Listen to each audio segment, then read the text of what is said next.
இன்றைக்கி வந்து பார்த்திங்கன்னா நம்ம தோட்டத்தில் வந்து பார்த்திங்கன்னா ஃபஸ்ட்டு வீடியோவே நேற்று தான் போட்டிருப்பேன். வாழைக்கன்று இருக்கிற வீடியோ. அந்த காட்டில் தான் பார்த்திங்கன்னா வாழைத்தார் பார்த்திங்கன்னா திரண்டுருச்சு. திரண்ட தாரெல்லாம் பார்த்திங்கன்னா வாழைக்கொனையெல்லாம் ஒரு சைடாக இழுத்துட்டு போயிடுச்சுங்க. சரி, அதுக்கு மட்டும் ஒரு கவுட்டியாட்ட குச்சி கட்டி கொடுத்துடலாம் அப்படின்னு சொல்லிட்டு தான் வந்தேங்க. வெயில் பார்த்திங்கன்னா மண்டை பொழந்துட்டு இருக்குதுங்க. அதனாலேயே என்னமோ காய் சீக்கிரம் திரண்டுது. ஆனால் திரண்டா பரவாயில்லைங்க. ஆனால் ரேட்டு தான் பார்த்திங்கன்னா 5 ரூபா 16 ரூபாய்ங்க. எப்படி தான் விவசாயி பிழைக்கிறதுனே தெரியலைங்க. பார்த்திங்கன்னா அதுக்கு தகுந்த மாதிரி இந்த வாழைகளும் ஒரு சைடாக சாஞ்சிட்டே நின்றுருக்குதுங்க. சரி, அதை குச்சி கொடுத்துடலாம் அப்படின்னு சொல்லிட்டு தான் வந்தேன். ஆனால் ஓரளவுக்கு எல்லாமே முக்கால் காய் ஆயிடுச்சுங்க, திரண்டுருச்சு.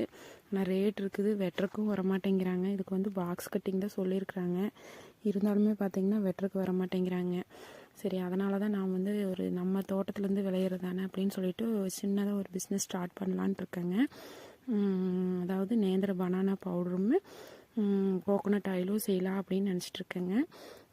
கண்டிப்பாக உங்களுடைய ஆதரவு எனக்கு கிடைக்கும்னு நினைக்கிறேங்க. சப்போஸ் யாராவது குழந்தைகளுக்கு வேணும் அப்படின்னு நினச்சிங்கன்னா நேந்திர பனானா பவுடர் வந்து கமெண்ட் பண்ணுங்கள். முடிஞ்ச அளவுக்கு போட்டு கொடுத்துட்றேங்க. தேங்க்யூங்க. இன்னொரு வீடியோவில் பார்க்கலாங்க. பாய்.